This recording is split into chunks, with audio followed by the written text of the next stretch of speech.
If you are thinking about taking over a little business, you might be thinking about setting up perhaps a coffee shop or a barber shop or a hairdresser's or a beauty salon or some relatively small retail type business which is going to involve a premises, taking on a shop unit or some sort of a premises. Maybe it's an office, maybe it's for health and beauty salon, or maybe it's, say, retail premises, a little coffee shop, either in a shopping centre or on a main street or a small village or wherever. You need to be very, very careful.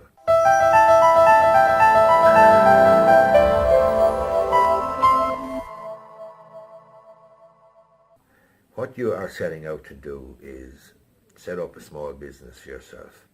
And you're going to see this as a very harmless, innocuous little thing that if it goes well, well and good, and if it doesn't go well, well, what the hell?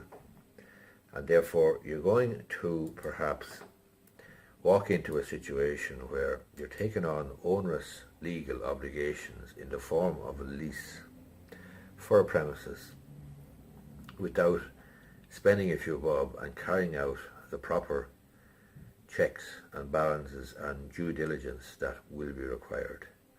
For example, if your business doesn't go well, if it goes badly, and you've lost a few bob you have, and after 6 months or 12 months or 18 months of really hard graft, but trying to make a go of it, you then want to walk away and you want to get out of the lease.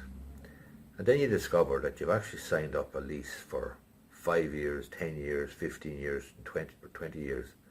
It's not actually easy to get out of the lease. In fact, you can't get out of the lease.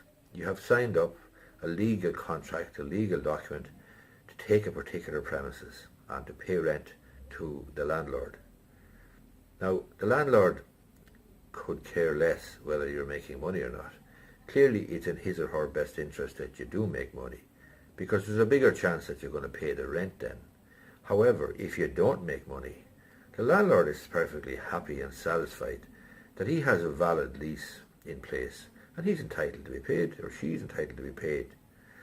There's no point you then turning around and saying, well, Jesus, I never knew that, or I didn't know what I was signing up for, or I didn't really know that the lease was going to be this long, or whatever. Essentially, a lease gives you an opportunity to trade from a particular premises. However, it also creates a binding obligation on you to pay rent for a particular period of time. And as I say, it could be for 20 years. There's no easy way out of that, not from a legal perspective. So you need to carry out your due diligence at the outset before you enter into the business. Second thing I've seen going wrong is a perfectly successful little business tipping away after 12 months, 18 months, and the next thing is the local planning authority, the local county council or urban district council is around, the planning authority essentially in the area is around and is serving you with a notice to say that you do not have planning permission to carry on this business in this location. In other words, the planning is not in order, and essentially you're faced with, okay, I'm back again, we're good to go. As I was saying, setting up a small business is straightforward, and you might get all your ducks in a row and carry out your due diligence in relation to getting clients for, say, a nail and beauty salon, or for a coffee shop, or for a shoe shop, or whatever. And you may well say, okay, if it works out, well and good, and if it doesn't, well, I can always go back to, employment, or I can start a different business or whatever. But you don't want to overlook the fact that the likelihood is, as part of setting up a business, you're going to be taking on some sort of a premises. And what you need to do is you need to be absolutely sure that everything is in order in relation to that premises, particularly three things. Number one, the lease itself, that the lease is well negotiated and that perhaps you have a break clause so that if things are not working out, are not going great, then you can actually just break the lease. You've got out of there, no issue in relation to 5 years, 10 years, 15 years liability. Number two, good title. You need to be absolutely sure that the landlord that's granting you the lease has good title to the property, because if he or she is in difficulty with a bank or with perhaps a liquidator or a receiver or something of that nature, it's quite conceivable that you could get a knock on the door after starting your business after 3 months or so, or 4 months or 6 months or whatever, and discover that the landlord who granted you the lease has gone tits up essentially, and there's a receiver appointed to his properties, and there's perhaps a situation where they might be trying to retrieve or repossess the property. That's a title issue, but those title issues need to be sorted out at the outset before you sign on the dotted line, before you sign your lease. The third thing you need to be careful about would be planning. You need to be sure that you have planning for the particular activity that you're going to engage in.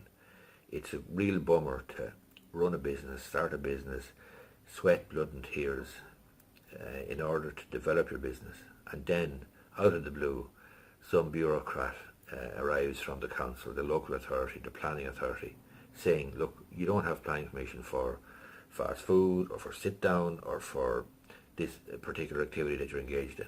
I've seen it happen. I've seen a perfectly good business closed up because there was no planning permission for the particular activity that the people were engaged in, and it was a harmless enough activity, but that was the bottom line. There was no planning. So those three things: title, the lease itself has to be negotiated properly, and planning, they need to be checked out carefully before you sign on the dotted line in relation to any lease or any premises. And remember, it's easy to get carried away in the flush of enthusiasm that you're going to have for your business, and you may be looking over here at the business, getting clients, getting customers, how you're going to grow the business. Over here, on the other hand, is potential liabilities that you can enter into without fully knowing what you're doing. So don't cut corners. Do your due diligence beforehand, and don't just assume that because it's a small business you can't get into too much trouble and you've got 10 or 15 or 20 grand, and if you lose it, what the hell? Because you could end up signing a lease with a liability to pay rent for 20 years to some unforgiving landlord who will pursue you to the ends of the earth for the rent.